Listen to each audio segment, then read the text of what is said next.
السلام علیکم dear friends, welcome to the channel جو کہ ہے episodic novel stories. Dear friends, اس چینل میں آپ کو ملیں گی بہت ہی اچھوتے ناولز، بہت ہی دلچسپ کہانیاں اور رومانٹک ناولز۔ سو ہمارے ساتھ رہیے، اور اس سے پہلے کہ ہم اپنی کہانی کا آغاز کریں، اس چینل کو لائک کر دیں، اس چینل کو سبسکرائب کر کے بیل کا آئیکن ضرور پریس کر دیجیے گا تاکہ ہمارے چینل سے آنے والے ہر نیو نوٹیفیکیشن کی خبر سب سے پہلے آپ کو ملے۔ اعتبار اس کی قسط نمبر ہے 9 اور 10۔ محبت کی راہوں میں کچھ عنایت کیجیے، آج کی شب ہم پہ ایک نگاہ کیجیے۔ فاطمہ جو اپنے دن ہی میں لان میں ٹہل رہی تھی، ارسلان کی آواز اپنے بالکل قریب سن کر اچھل کر آگے ہوئی۔ وہ اس کی بالکل پیچھے کھڑا تھا، نچلا ہونٹ دانتوں میں دبائے اپنی نظریں فاطمہ کی آنکھوں میں گاڑے وہ اسے خباثت سے دیکھ رہا تھا۔ پھر آنکھوں سے نظریں ہٹا کر ایک نظر اوپر سے نیچے تک اس کے سر پر ڈالی۔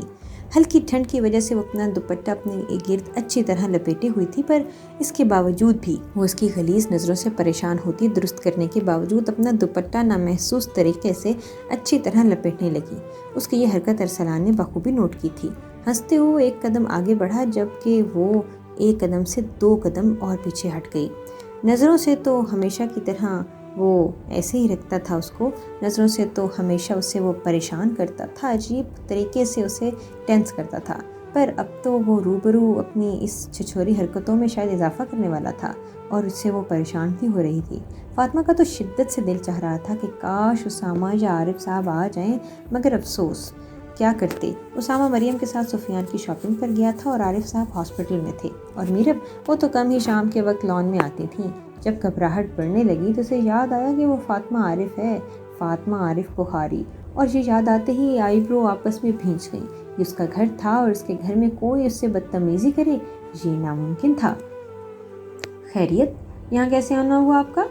اچانک سے بالکل نارمل ہو کر سینے پر ہاتھ بندھے آئی برو آپس میں بھینچے وہ اپنی ساری ناگواری اپنے چہرے پر سجائی اسے دیکھ رہی تھی۔ اچانک سے اس کے بدلتے ہوئے تیور نے اس کو ارسلان کو بھی پریشان کر دیا، لیکن پھر بھی وہ اپنی کمینگی سے مسکراتی، اور جو بھی تھی تو وہ لڑکی، خوفزدہ کرنے میں زیادہ مشکل نہیں ہوتی۔ لگتا ہے لوگوں کو میرا یہاں آنا کچھ خاص پسند نہیں آیا۔ مسکراتے ہوئے اس نے ایک بار پھر فاطمہ کو سر تا پیر دیکھا، اور اس کے دوبارہ اس طرح دیکھنے سے فاطمہ کی ناگواری غصے میں تبدیل ہو گئی۔ ہاں، کچھ لوگوں کو نہیں بلکہ سب لوگوں کو ہی اچھا نہیں لگتا، پر کیا ہے نا، کچھ لوگ بے غیرت ہوتے ہیں تو اب کیا کر سکتے ہیں۔ اب ڈائریکٹ تو کوئی بھی منہ سے نہیں بول سکتا کہ وہ رہا دروازہ اپنی منحوس شکل گم کریں۔ سارا لحاظ بالائے طاق رکھ کر اس نے کسی پر رکھ کر اور پھر ارسلان کو کھری کھری سنا دی، اور دروازے کی طرف اشارہ کر کے اسے اپنی منحوس شکل گم کرنے کا بھی کہہ دیا۔ ساری بات تو اس نے فاطمہ کی مسکراتے ہوئے ڈھیٹ بن کر سنی، پر فاطمہ کا منحوس شکل کہنا اسے تیش دلا گیا۔ اس نے دبوچنے کے انداز میں اس کا بازو دبوچا۔ بہت پر نکل آئے ہیں تمہارے، امی بالکل ٹھیک کہتی تھیں، اور زیادہ زبان چلانے کی ضرورت نہیں۔ ابھی تو شکر کرو کہ اتنی لمبی زبان میرے ہاتھ میں نہیں آئی، ورنہ جتنی زبان چلتی ہے نا، ایک لفظ نکلنے کے قابل نہ رہتی۔ غصے سے بولتے اس نے اپنے دانت پیس کر فاطمہ کا اپنے ہاتھ میں دبوچ کر ہاتھ مزید دبایا۔ فاطمہ کو لمحے کے لیے لگا کہ اس کی ہڈی ٹوٹ جائے گی۔ تکلیف تو اس کے چہرے سے عیاں تھی۔ ہاتھ دبوچنے میں فاطمہ کا کندھے پر ڈھلا دوپٹے کا سرا سرک کر نیچے ہوا، اور پھر لمحے میں کیا ہوا ارسلان کو بھی پتہ نہ چلا۔ بس اس نے اپنے پیٹ پر شدید جلن کا احساس ہوا، جیسے اس کی کھال کسی نے دبوچ لی ہو، اور وہ اپنے پیٹ پر ہاتھ رکھا جہاں ابھی بھی جلن محسوس ہو رہی تھی۔ اس نے خونخوار نظریں اٹھا کر فاطمہ کو دیکھا، وہ فاتحانہ مسکراہٹ ہونٹوں پر لیے کھڑی تھی۔ اسے دیکھ کر معصومیت سے جلدی جلدی پلکیں جھپکنے لگی۔ اس لیے اللہ نے گنجے کو ناخن نہیں دی ارسلان بھائی، معصوم شکل بنا کر کہا، اور پھر جس ناخن سے اس نے ارسلان کے پیٹ پر چونٹی کاٹی تھی وہ ارسلان کے سامنے کیا، جہاں ہلکا سا خون لگا تھا۔ اس سے پہلے کہ وہ فاطمہ کو منہ توڑتا پورچ میں گاڑی آ کر کھڑی تھی اور دونوں نے پلٹ کر دیکھا تو عارف صاحب گاڑی سے اتر رہے تھے۔ گاڑی سے اتر کر ان کی نظریں سامنے لان پر پڑیں، جہاں فاطمہ اور ارسلان ایک دوسرے سے کچھ فاصلے پر کھڑے تھے، اور مسکراتے ہوئے انہوں نے ان دونوں کی طرف قدم بڑھا دیے۔ السلام علیکم۔ مجبوراً زبردستی مسکرا کر اس نے عارف صاحب کو سلام کیا، ورنہ دل تو چاہ رہا تھا کہ ان کے سامنے ان کی بیٹی کا حشر بگاڑ دے۔ وعلیکم السلام، کیا حال ہے بھائی؟ بڑے دن بعد اپنی شکل دکھائی ہے، اور آپا کہاں غائب ہیں؟ فاطمہ کی شادی کی تیاریاں چل رہی ہیں، وہ تو ایسے انجان بنتی ہیں جیسے کسی غیر کی شادی ہو۔ نہیں مامو جان، ایسی بات نہیں ہے، دراصل امی کی طبیعت کچھ ٹھیک نہیں ہے، گھٹنوں میں تکلیف ہے ان کے، آج ہی کہہ رہی تھیں کہ جلد آ جائیں گی۔ آخر ان کی لاڈلی بھتیجی کی شادی ہے۔ بظاہر مسکراتے آخر میں اس نے فاطمہ کو دیکھا جو دل جلانے والی مسکراہٹ لیے اسے دیکھ ہی رہی تھی، اور اس کے دیکھنے پر ہونٹ مکمل پھیلا لیے، بس دانتوں کی نمائش باقی تھی۔ اور تم بھی تو غائب ہو برخوردار، تمہاری بھی بہن کی شادی ہے؟ عارف صاحب کی اس بات پر وہ چاہ کر بھی نہیں مسکرا پایا۔ جی، بس اس سے زیادہ وہ کچھ نہ کہہ پایا، اور فاطمہ ایسے ہی کھڑا کیا ہوا ہے بھائی کو، اتنے دنوں بعد تو شکل دکھائی ہے اس نے۔ جاؤ آج کچھ اچھا سا بناؤ اس کے لیے۔ ارسلان، آج رات کا کھانا تم ہمارے ساتھ ہی کھاؤ گے، ٹھیک ہے؟ پیار سے بولتے انہوں نے ارسلان کا کندھا تھپتھپایا۔ میں نے بھی یہی بولا تھا ابو، پر ارسلان بھائی کہہ رہے ہیں کہ آج ان کے بہت عزیز دوست کی برتھ ڈے ہے اور ابھی ان کو وہیں جانا ہے، ابھی لیٹ ہو رہے ہیں، پھر کبھی آئیں گے۔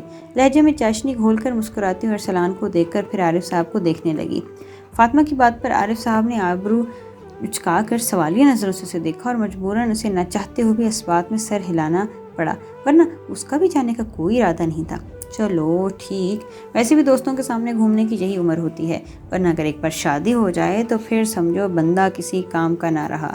ان کے ہنسنے پر ارسلان کو بھی مجبوراً ہنسنا ہی پڑا۔ پھر ان کو اللہ حافظ کہہ کر ایک قہر برساتی نظر فاطمہ پر ڈال کر وہ چلا گیا۔ وہ بھی میٹنگ سے آیا تھا، روم میں آ کر چند لمحے ایسے ہی کاؤچ پر بیٹھا آنکھیں موند گیا۔ نیند تو اس کی پوری ہو چکی تھی اور اب وہ بور ہو رہا تھا۔ یقیناً اس کا دل نہیں لگ رہا تھا، یہ بات نہیں تھی کہ اسے دبئی پسند نہیں آیا تھا۔ وہ پہلے بھی یہاں اکیلے آ چکا تھا، پر اسے کبھی بھی یہاں اکیلے رہنا بوجھ نہیں لگتا تھا جو اب لگ رہا تھا۔ اور دل لگتا بھی کیسے، دل تو ارحم الیاس اس دن مال میں ہی فاطمہ کے پاس چھوڑ آئے تھے، جسے فاطمہ خود بھی بے خبر تھی۔ تھوڑی دیر ایسے ہی کمرے کو تکنے کے بعد اس نے الیاس صاحب کو کال ملائی، 2-3 رنگ کے بعد کال اٹھا لی گئی۔ ارحم نے انہیں آج کی میٹنگ کا بتایا، اور پھر بات پر بات نکلتی کتنی باتیں ہوتی چلی گئیں پتہ ہی نہ چلا۔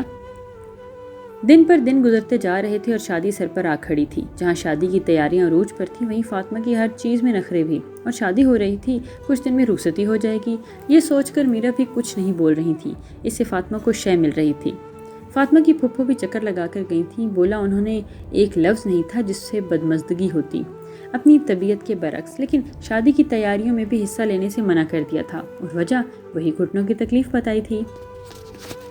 میرب تو اسی بات پر شکر ادا کر رہی تھیں کہ انہوں نے کوئی بحث نہیں کی یا ہمیشہ کی طرح ہر چیز میں نقص نہیں نکالے۔ وہ جو خاموش رہ کر اپنی ناراضگی کا اظہار کر رہی تھیں، بس سب اسی پر بہت خوش تھے، اور سب کی یہی دعا تھی کہ کم از کم شادی تک تو ایسے ہی ناراض رہیں۔ دلہے والوں کی طرف سے بھی تیاریاں زور و شور سے ہو رہی تھیں۔ تہمینہ بھی سارے ارمان پورے کر رہی تھیں، اور ان کے گھر کی پہلی شادی تھی۔ تھوڑا بیر جو فاطمہ کے لیے دل میں پیدا ہوا تھا وہ ختم ہو چکا تھا۔ وجہ اس دن فاطمہ کی شاپنگ سے گھر واپس آ کر سندس کی تعریفیں تھیں، جو وہ 2 دن تک تہمینہ کے سامنے کرتی رہی تھی کہ بھابھی آپ کی اتنی مانتی ہیں، انہوں نے ہر چیز آپ کی پسند سے لی، بہت معصوم ہیں۔ خیر، یقین کرنا تو مشکل ہے، لیکن اور پھر اپنی دوستوں کی بھابھیوں کی چالاکیاں سنائیں کہ ان کی بھابھیوں نے شادی کی شاپنگ میں کتنا پریشان کیا تھا اور کتنے نخرے کیے تھے۔ یہ سب سننے کے بعد انہیں ایک بار پھر خود پر فخر ہوا کہ فاطمہ کو انہوں نے پسند کیا ہے۔ ارم کو دبئی آئے ہوئے اب تقریباً 2 ہفتے ہو گئے تھے، اور یہاں کے کام میں وہ اتنا مصروف ہو گیا تھا کہ اسے بور ہونے کا موقع نہیں ملا۔ پر اتنے کام میں بھی وہ ہر بار کی طرح زینت الیاس صاحب کو یاد کرنا نہیں بھولا۔ بس ان یاد آنے والوں کی فہرست میں ایک نام کا اضافہ ہوا تھا، اور وہ تھی فاطمہ عارف۔ ارم کے دبئی آنے کے بعد 2 دن کی ہی الیاس اور زینت کی شادی کی سالگرہ تھی، جسے اس نے دور ہونے کے باوجود بھی بہت ہی اچھے طریقے سے منایا تھا۔ ہر بار کی طرح اس بار بھی ان کے لیے خوبصورت جگہ پر خوبصورت سا ڈنر ارینج کیا تھا، اور جب وہ لوگ واپس گھر آئے تو پورا گھر لال گلاب کی پتیوں سے اور پھولوں سے سجا ہوا تھا۔ لانگ ایرا میں سامنے ٹیبل پر ہی بہت خوبصورت ہارٹ شیپ کا ڈارک چاکلیٹ کیک رکھا تھا۔ اس کیک پر 3D ڈیکوریشن ہوئی تھی، اور وہ دیکھنے میں کیک نہیں بالکل لال کرسٹل کا تراشا ہوا دل لگتا تھا، جو دیکھنے والے کو کوئی شو پیس لگے گا۔ اس پر بہت خوبصورتی سے ان کے لیے شادی کی سالگرہ کی مبارکباد اور پھر فرام فتنہ لکھا تھا، جسے پڑھ کر دونوں بے ساختہ ہنس دیے تھے۔ پھر جب دونوں کمرے میں آئے تو پورا کمرہ گلاب کی پھول کی پتیوں اور پیک گفٹ سے ڈھکا ہوا تھا۔ دعائیں تو ہر ماں بھی بچے کے لیے کرتے ہیں، اولاد سے خوش ہو کر جو خود بخود دل سے دعائیں نکلتی ہیں وہ زندگی سنوار دیتی ہیں، اور اپنی ارحم الیاس کے لیے بھی دونوں کے دل سے دعا ہی نکل رہی تھی۔ دور رہ کر بھی ان کی چھوٹی چھوٹی خوشیوں کا خیال رکھنے والا بیٹا اپنی خوشیاں ہار رہا تھا۔ ارحم الیاس کی خوشیوں کی ڈور اب فاطمہ عارف سے جڑ چکی تھی، جو اب کچھ ہی دنوں میں کٹ جانے والی تھی، جس سے بے خبر وہ اپنی آنے والی زندگی کو خوبصورت بنانے کے لیے پلاننگ کر رہا تھا۔ اس دن مال میں فاطمہ اور مریم کی باتیں سن کر وہ فاطمہ کی پسند کا اندازہ تو لگا ہی چکا تھا، اور اب اس کو جب وقت مل رہا تھا وہ ہر چیز لے رہا تھا اور اسے پسند آ رہی تھی یا پھر فاطمہ کو پسند آ سکتی تھی۔ اگر اس وقت وہ چیزیں فاطمہ دیکھ لیتی جو حرم الیاس اس کے لیے خریدنے جا رہا تھا تو وہ خوشی سے پاگل ہو جاتی، کیونکہ وہ سب چیزیں وہی تھیں جن کو آج تک فاطمہ عارف خواب نہیں دیکھتی آئی تھی۔ ارم کو مریم کی باتیں سن کر یہ اندازہ ہوا تھا کہ فاطمہ ہیوی کپڑے نہیں پہنتی، پر اس کی خوشی کے لیے وہ کپڑوں کو شو پیس سمجھ کر بھی خرید سکتا تھا۔ اس نے تو ان شو پیس کو سجانے کے لیے اپنے محل نما گھر میں ایک روم بھی تیار کروا لیا تھا۔ وہ روم کو ارم فاطمہ کا ڈریم ہاؤس بنانے کا ارادہ رکھتا تھا، جو اس کی طرف سے فاطمہ کے لیے شادی کا ایک چھوٹا سا تحفہ ہوگا۔ اس کے روم بنوانے پر بھی زینت اور الیاس دونوں ہی حیران ہوئے تھے، پر اس نے پھر وہی بات ٹال دی کہ واپس آ کر بتائے گا۔ وقت پر لگا کر اڑ کر، اور آج فاطمہ کے نکاح کا تیسرا دن تھا۔ ہاں، وقت کو جیسے پر ہی لگ گئے ہوں۔ ارم کا ٹرپ 1 مہینہ اور لیٹ ہو گیا تھا، جس پر پہلے تو وہ اپسیٹ تھا، پھر وہ یہ سوچ کر خوش ہو گیا تھا کہ اس 1 مہینے میں اور تیاری کر لے گا۔ لیکن ایک بات جسے اب پتہ چلی تھی وہ یہ تھی کہ انتظار کرنا دنیا کا مشکل ترین کام ہے۔ زیان، آج تم گھر پر ہی ہو نا؟ زیان اکبر صاحب کے برابر میں ہی صوفے پر آ کر بیٹھے تھے۔ آج سنڈے تھا تو وہ لیٹ اٹھا تھا۔ زیان: یس ڈیڈ، فری ہوں آج۔ کیوں؟ آج میرے دوست کی بیٹی کا نکاح ہے اور اس نے خاص بولا ہے کہ تمہیں بھی ساتھ لاؤں۔ اخبار کا پیپر پلٹتے ہوئے انہوں نے سرسری سے کہا۔ میں وہاں کیا کروں گا ڈیڈ؟ آپ اور ماما چلے جائیں۔ زیان، اب تم اسٹوڈنٹ لائف نہیں گزار رہے ہو، بزنس میں قدم رکھ چکے ہو، اس لیے لوگوں سے ملا جلا کرو تاکہ پہچان ہو، اور نکاح سادگی سے ہو رہا ہے اس لیے زیادہ لوگ بھی نہیں ہوں گے اور بزنس سے ریلیٹڈ لوگ ہی ہوں گے وہاں۔ انہوں نے اخبار برابر میں رکھ کر اسے سمجھانے کی کوشش کی تھی اور جانتے تھے کہ ہر بار کی طرح کوشش تو کامیاب ہو ہی جائے گی۔ اوکے ڈیڈ، مسکراتا بول کر وہ اپنی موم کو کافی کا اشارہ کرنے لگا، جسے سمجھتی تھی کہ ابھی وہ کچن سے باہر نکل رہی تھی۔ اس کی یہ بات سن کر وہ دوبارہ سے کچن میں اس کے لیے کافی بنانے چلی گئیں۔ کیا ہو گیا ہے مجھے؟ ادھر سے ادھر چکر کاٹتے ارہم صبح سے ہی بے چین تھا، وجہ سمجھنے سے بھی قاصر تھا۔ دل عجیب ہی انداز میں دھڑکتا کچھ برا ہونے کا اندیشہ ظاہر کر رہا تھا۔ اپنی دل کی حالت سے بے قرار ہو کر اس نے الیاس صاحب کو فون کیا۔ مستقل 5 بار کال کرنے کے بعد بھی جب کوئی جواب نہیں ملا تو اس کو اپنے دل کے اندیشے صحیح ہونے کا ڈر ہو۔ اس نے ایک بھی لمحہ ضائع کیے بغیر زینت کو فون کیا۔ 2-3 بیل کے بعد ہی فون اٹھا لیا گیا۔ فون پر معلوم ہوا کہ الیاس صاحب ٹھیک ہیں، آفس سے جلدی آ گئے تھے سر درد کی وجہ سے اور ابھی فریش ہونے گئے ہیں۔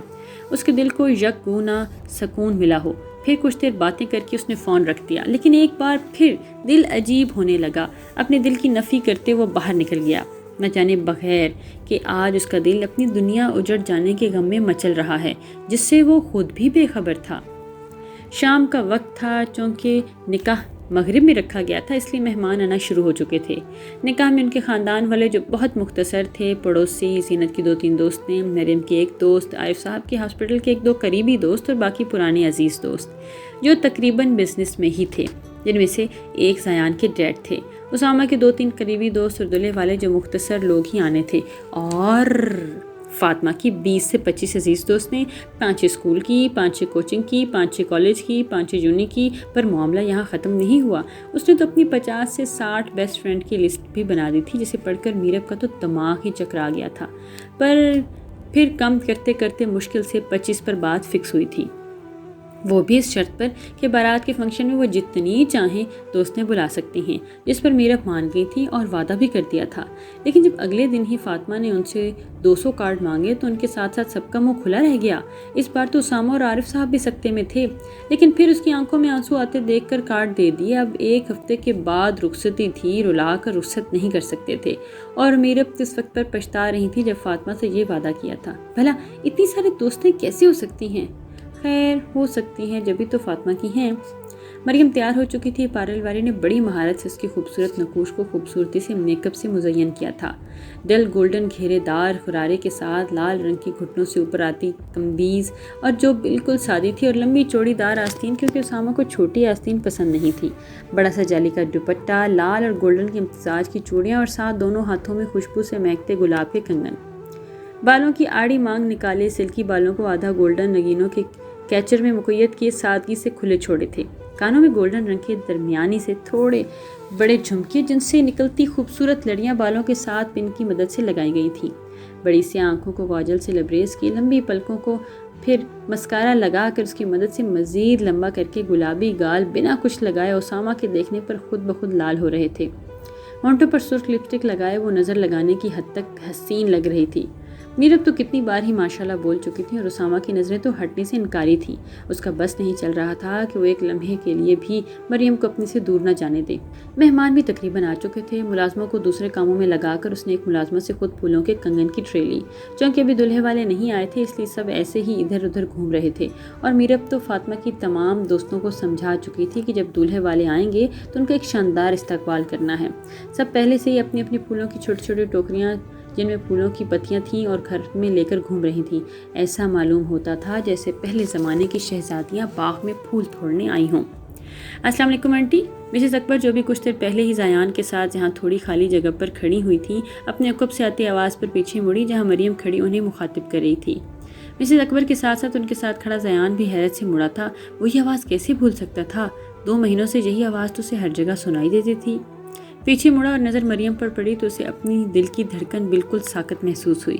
اسے یوں لگا جیسے دل رک گیا ہو۔ آنکھیں انسیاہ نین کٹوروں میں الجھ گئی تھیں جسے اس نے کاجل میں دیکھنے کی خواہش کی تھی، اور آج وہ کاجل سے لبریز زیان شاہ کو مبہوس کر گئی تھیں۔ اس نے مریم کو مکمل نہ دیکھا کیونکہ نظریں تو ان آنکھوں میں ہی اٹک گئی تھیں جنہیں وہ 2 مہینوں سے سوچتا آ رہا تھا۔ یہ وہی آنکھیں تھیں جو دھوکہ نہیں کھا سکتا تھا، وہ لاکھوں میں بھی ان کو پہچان سکتا تھا۔ وہی سیاہ دریا جس میں زیان خان تو ڈوب ہی چکا تھا، وہی لمبی پلکیں جو اب مزید لمبی لگ رہی تھیں، وہی میٹھی آواز جس سے وہ پہلی دفعہ کسی لڑکی کی طرف متوجہ ہوا تھا۔ آنٹی یہ کنگن۔ مریم کی آواز پر وہ ہوش میں آیا، نہ جانے وہ کب سے یوں ہی کھویا ہوا تھا۔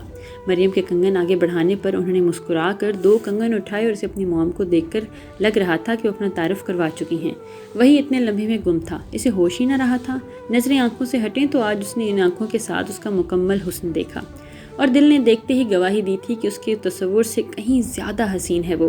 السلام علیکم بھابی۔ میرے مسکراتے ہوئے ان کے ہاتھ میں سفیان تھا۔ وعلیکم السلام، بہت بہت مبارک ہو آپ کو۔ مسز اکبر نے انہیں فاطمہ کے نکاح کی مبارکباد دی۔ مریم کے اچانک دیکھنے پر زیان نے فوراً نظریں ہٹا کر میرب کی طرف کر لیں۔ خیر مبارک اور بہت شکریہ، آپ آئیں۔ یہ کون ہے؟ میرب نے زیان کی طرف دیکھ کر کہا تو وہ مسکرا دیا۔ یہ زیان ہے میرا بیٹا۔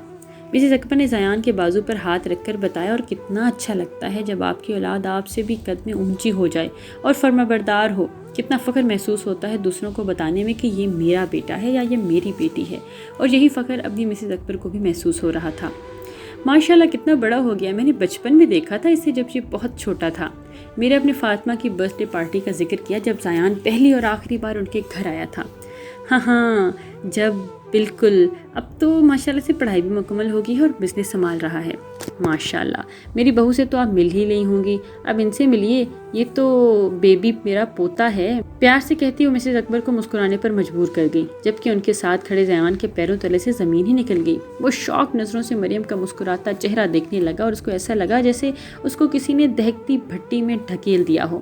اچانک سانس لینے ہوئی ہوا بھی اس کو کم لگی رہی تھی کہ شاید اس کا سانس بند ہو جائے اور ابھی اس کو کہیں اور جانا چاہیے۔ ابھی وہ مزید کچھ بات کرتے جب لڑکے آنے والوں کا شور ہو گیا اور سبھی لوگ وہاں متوجہ ہو گئے، سوائے ایک ہستی کے کہ جس کی دل کی دنیا ابھی ابھی برباد ہوئی تھی۔ مسز اکبر بھی میرب اور مریم کے ساتھ آگے بڑھ گئیں تاکہ دلہے والوں سے مل سکیں، جبکہ زیان ابھی بھی وہیں کھڑا کچھ بھی سمجھنے سے قاصر تھا۔ ایک کے بعد ایک خاموش آنسو اس کی آنکھوں سے ٹوٹ کر گرتا چلا گیا۔ کافی دیر تک وہ ایسے ہی کھڑا رہا جب سامنے نظر پڑی جہاں کچھ دور مریم کھڑی اسامہ سے بات کر رہی تھی۔ اسامہ کچھ بول رہا تھا جس پر وہ بلش کرتے نفی میں سر ہلا رہی تھی۔ وہ سمجھ گیا تھا کہ وہی مریم کا شوہر ہے، اور کتنے مکمل تھے وہ دونوں، کتنے خوش نصیب تھے وہ، مکمل شاید ایک دوسرے سے بھی مل کر بنے تھے، لیکن بنا جانے محبت کرنے کی غلطی اس نے خود کی تھی۔ اس میں بھلا ان دونوں کا کہاں قصور تھا؟ وہ کس کو قصوروار ٹھہراتا ان سب کا؟ آنسو گالوں سے پھسلتا دونوں لبوں کے بیچ میں آ ٹھہرا تھا جو آپس میں سختی سے پیوست تھے۔ ایک نظر مریم پر ڈالی بے دردی سے اور اپنے آنسو صاف کرتا وہ وہاں سے چلا گیا۔